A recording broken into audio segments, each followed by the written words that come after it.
So, thanks for coming. Yada yada, mum, dad, new in-laws, sister, band, food, yeah, grandma.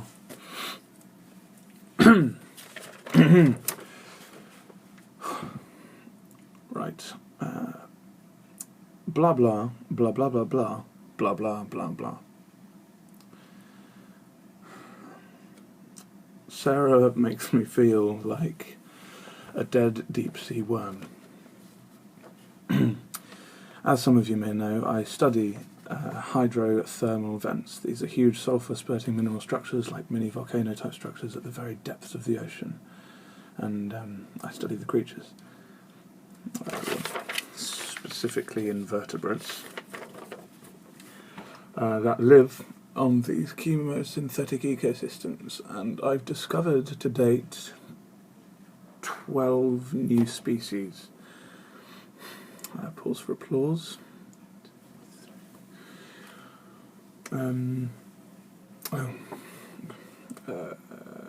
Yeah.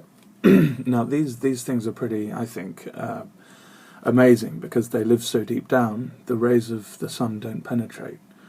The first light they ever experience in their entire lives are the lights from their torches when we go down there with the submersibles.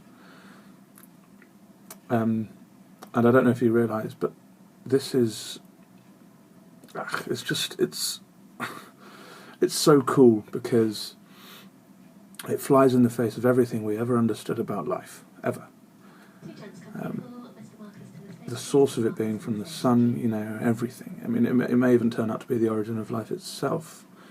The whole thing down there. And I spent a lot of time looking at the footage from the ROV, the ROVs we send down, and it's spooky, but I also feel pretty, calm watching the little fellas. I look at them and I feel a kind of a kinship.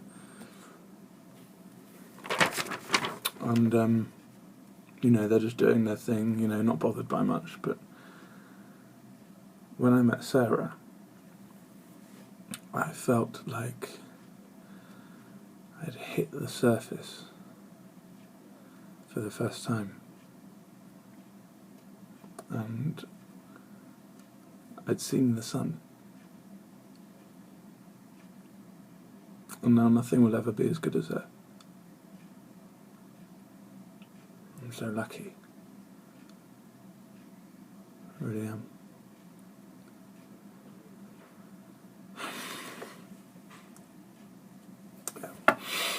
We are young.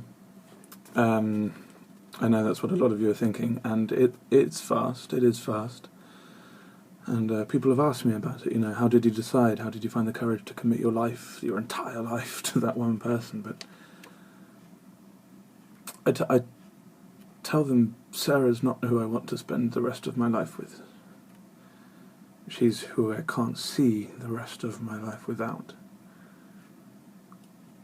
I don't have the courage to let her go. I mean, if you see the sun for the first time, how do you go back down? Unfortunately, polynoid worms disintegrate when they ascend through lower pressures pretty immediately. We have to keep them in ethanol or formalin, but I'd rather die in her warmth than live forever at the bottom of the sea. I love you, Sarah.